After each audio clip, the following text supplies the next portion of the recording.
when you read the literature and when you read the stories that are out in the public, that most of what you see written about are microparticles, microplastics, and people think of like little pieces of plastic, like I talked about in the beginning.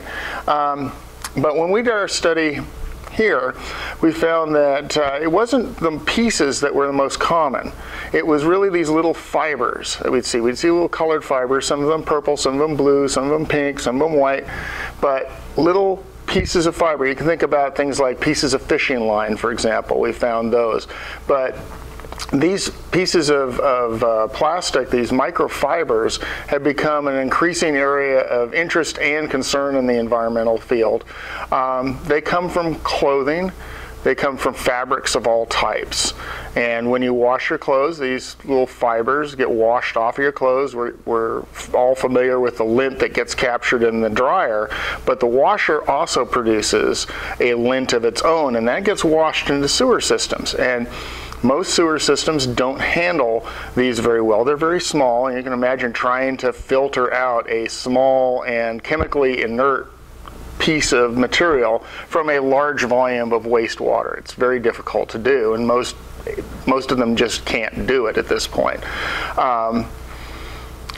So we found in Georgia waters that the vast majority of plastics that we enumerated were these fibers and not particles per se.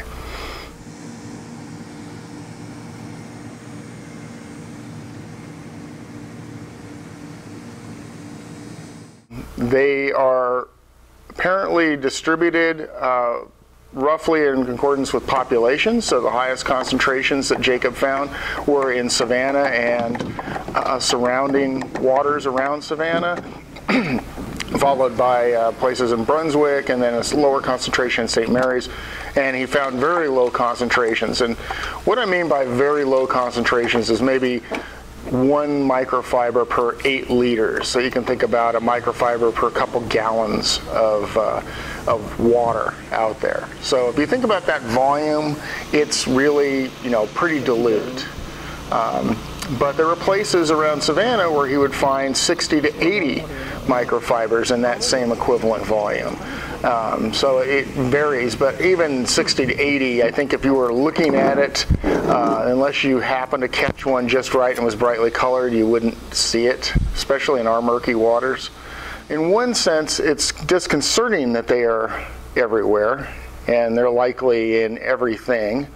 But on the other hand, that means that they can't be that bad, because if they were, we would have a lot of unexplained health issues that we could start to trace towards microfibers. Now, I'm not a biologist and I'm not a health expert, so this is just my own personal viewpoint on it.